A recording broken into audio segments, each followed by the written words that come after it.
Damn it. I hated domestic calls. I grumbled to my partner Ethan Walsh as we pulled up to the Portland apartment complex. "I'm with you, man," he said, clapping my shoulder. "Let's get this over with." In 24 years as a cop, I'd seen most family disputes fizzle out after threats, shouts, and the occasional swing. Arrests were rare.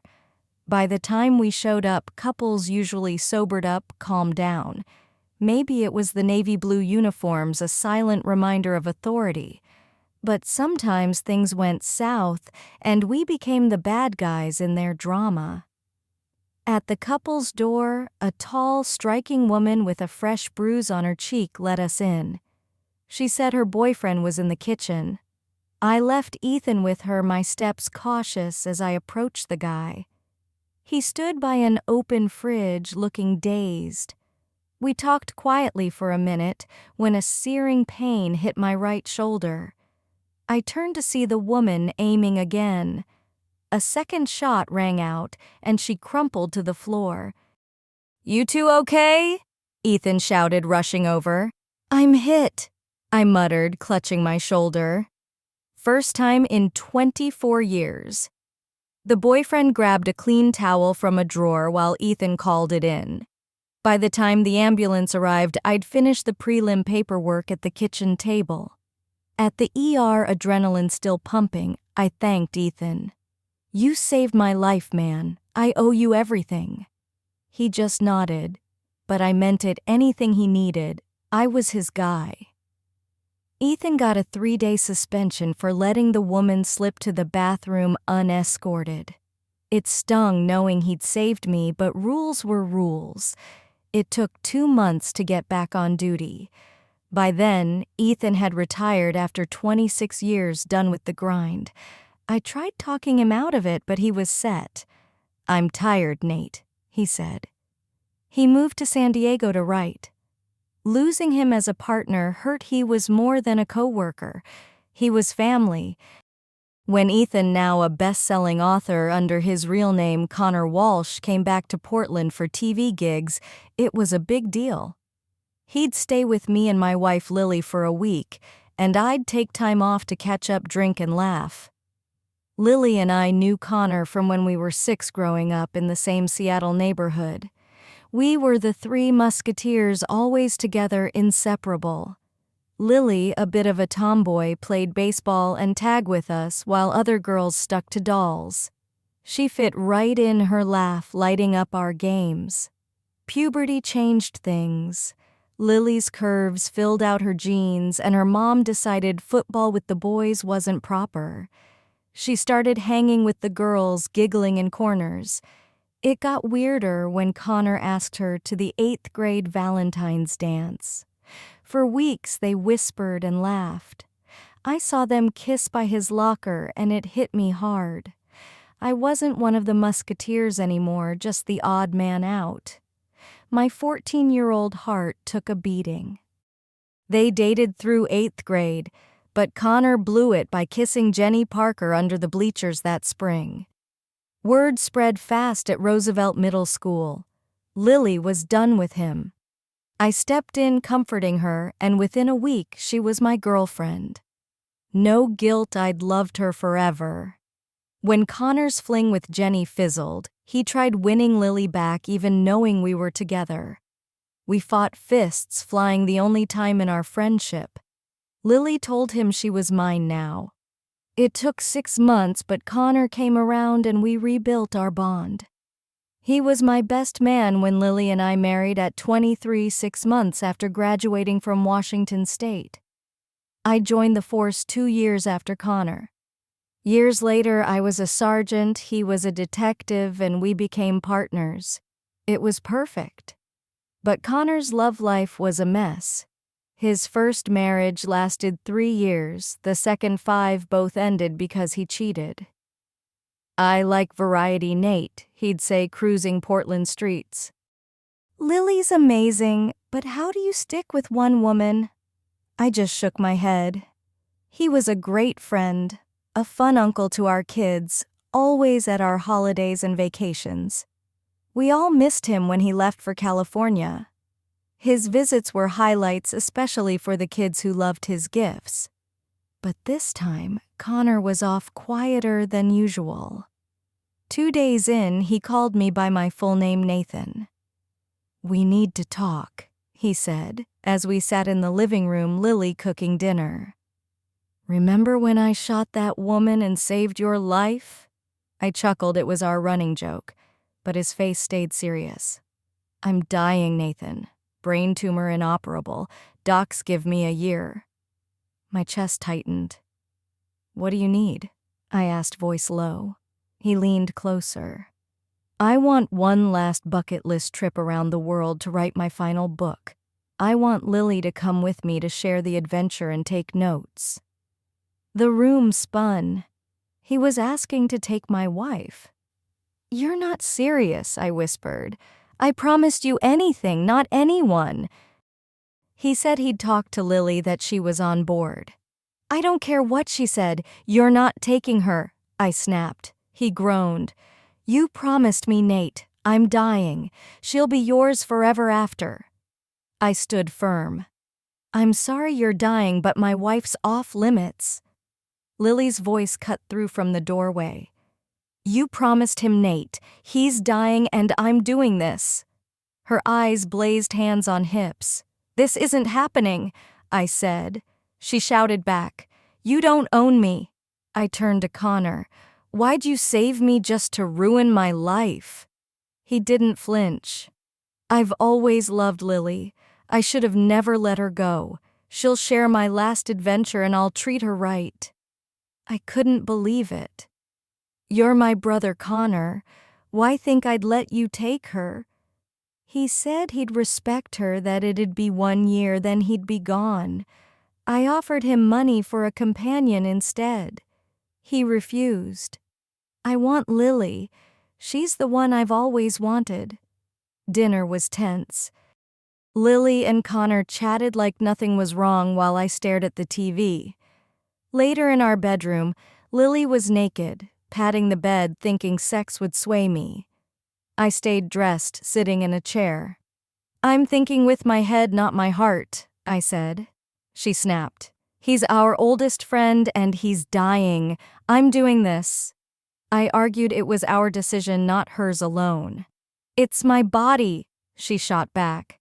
"Our vows were mutual," I said. She admitted she'd never cheated, but insisted this was different, comforting a dying friend. "So you're Florence Nightingale now?" I yelled. She said she'd go with or without my permission, that we'd deal with it later. I asked about the kids. "They'll think I'm helping Uncle Connor," she said. I lost it. "They're not stupid. They'll see me as a fool and I'll tell them the truth." She begged me not to, but I was done lying. The next day, I tried reasoning with Connor. "We've been friends for 50 years. Don't do this." He promised Lily didn't love him like she loved me, that she'd return fully mine. "What if I'm not here when she comes back?" I asked. He scoffed. "You love her, you'll wait." I walked away. That night at dinner, Lily announced there'd be no divorce. "We're doing this for him," she said, Connor sitting right there. I refused to agree. 2 days later, a limo pulled up. They each carried suitcases ready to play house across the globe. "This is how it's gonna be?" I asked. Lily cried, calling me petty. I turned to Connor. "You're a predator." They left without a goodbye kiss. For the first time in 33 years, I felt alone. Work became my escape. 5 days passed with no word from Lily. My daughter Emma called. "You miss Mom?" "I miss having someone here," I said, half joking about getting a dog. She asked if Lily would stay gone a year, if Connor would live that long. "He could die tomorrow, and it wouldn't fix our marriage," I said. Emma cried, saying Lily claimed I'd agreed to her helping Connor. "I'd never let her run off with him," I snapped. "She's not just helping with his book. Get real." Emma went quiet, then apologized. Lily called 2 days later, furious. "You told Jake's mom I'm a whore." I stayed calm. "I'm fine without you. Enjoy your trip." She accused me of lying to Emma. "I told her the truth you hid," I said. "If you feel guilty, maybe you shouldn't be doing this." She mocked me, saying I was her conscience now. "We can drop one of those titles quick," I shot back. She insisted there'd be no divorce. "You decided, not me," I said. The call ended abruptly. Connor called next, preaching. "You didn't have to do that to Lily." "You stole my wife," I said, holding back rage. She should have told Emma the truth, not some sanitized version. He sighed. "I'm dying, Nate. You'll have her back soon." "You didn't borrow her, you took her," I said. He asked if I'd deny her a trip I couldn't afford. "She's my wife. She doesn't need to sell herself for it," I snapped. He called me petty and hung up. Lily sent a bikini photo from Portugal boasting about her adventure. I didn't reply. She texted the kids too, but I ignored her updates. As a cop, I'd met plenty of lawyers. Most were fine despite the jokes. I called my friend a prosecutor for a divorce attorney recommendation. Clara Evans, a sharp woman in her 60s, met me in a fitted black dress. Her blue eyes locked onto mine, her handshake firm. "Alex says you're a good man," she said, offering a seat. I told her everything, focusing on her eyes to stay composed. She took notes, sympathetic. "No kids at home?" "Just me," I said, feeling small. "I love her, but she left with him.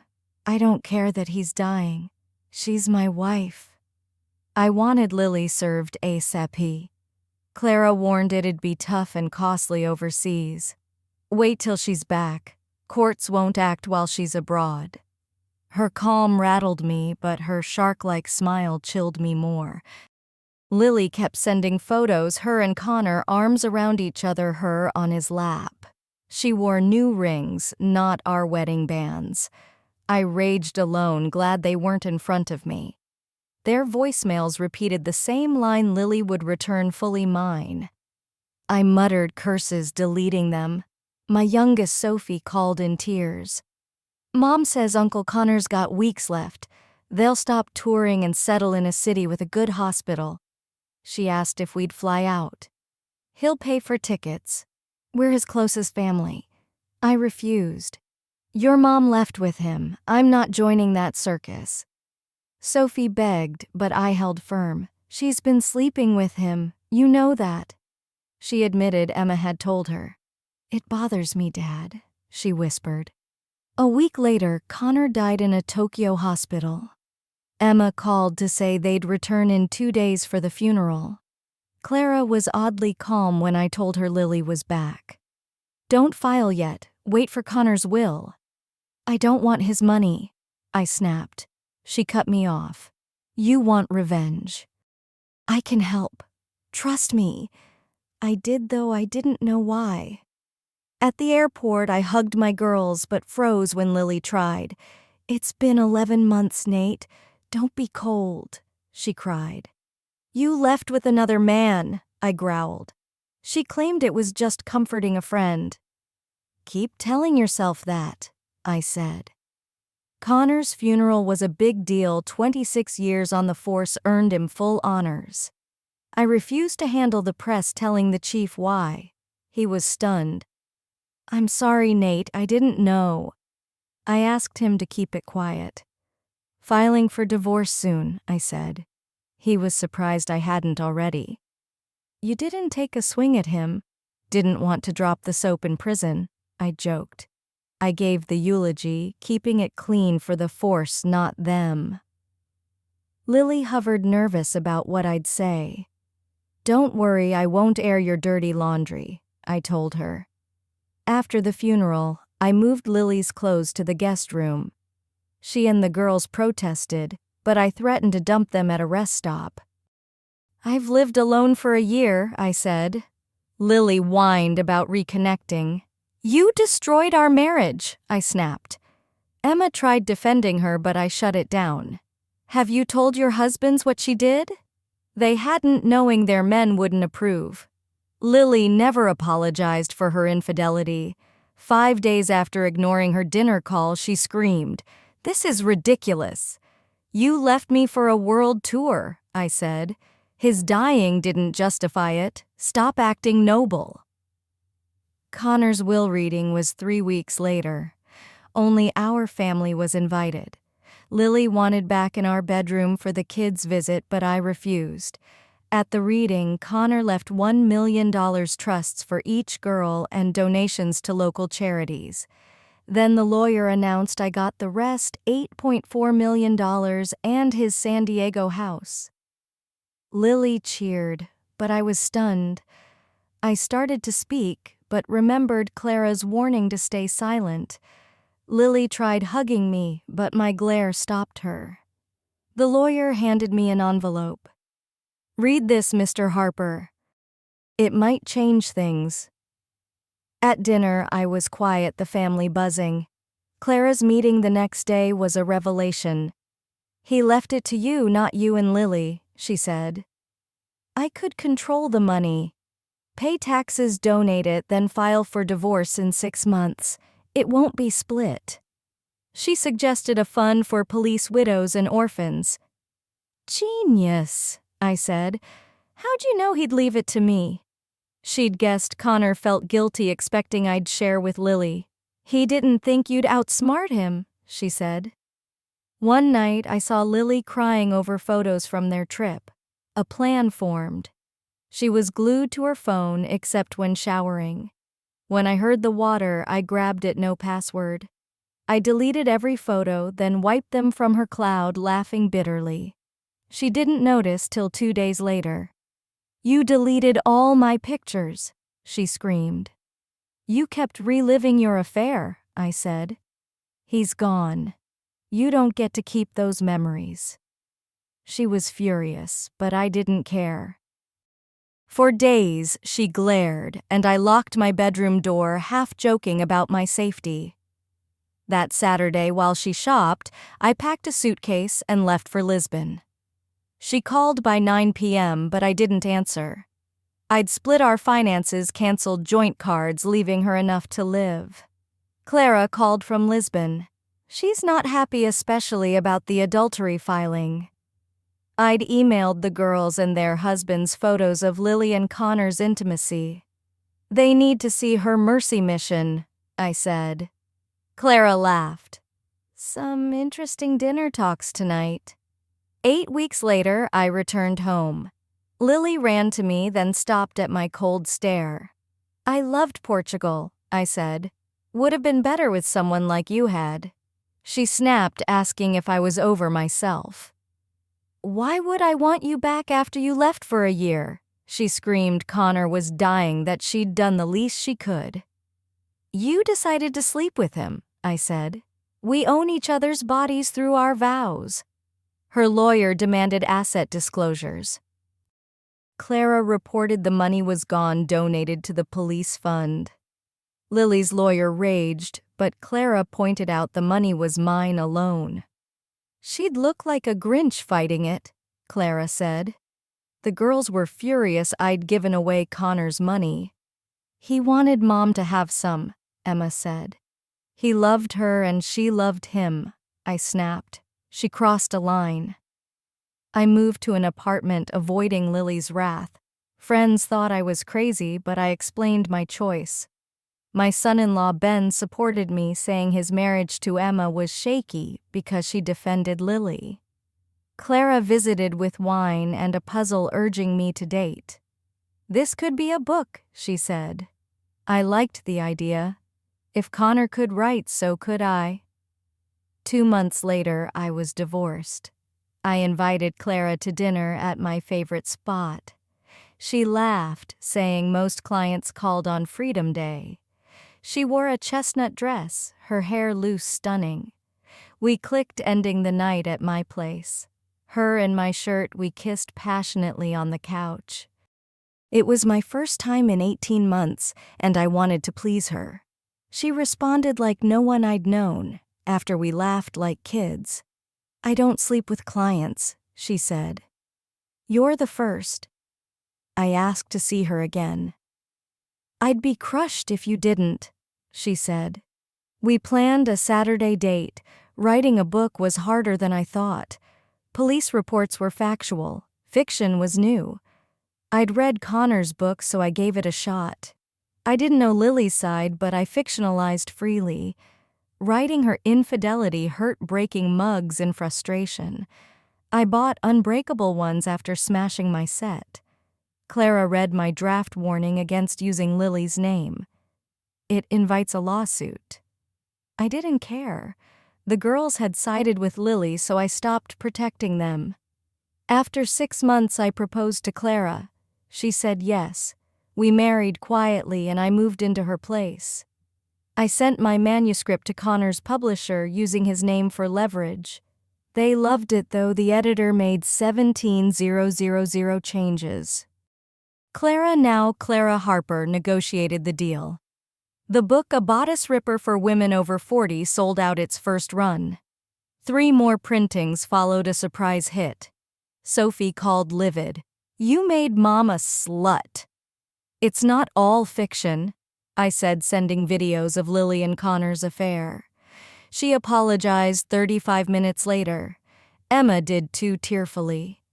The book's film rights sold for enough to retire, but I stayed on the force, delayed by the divorce.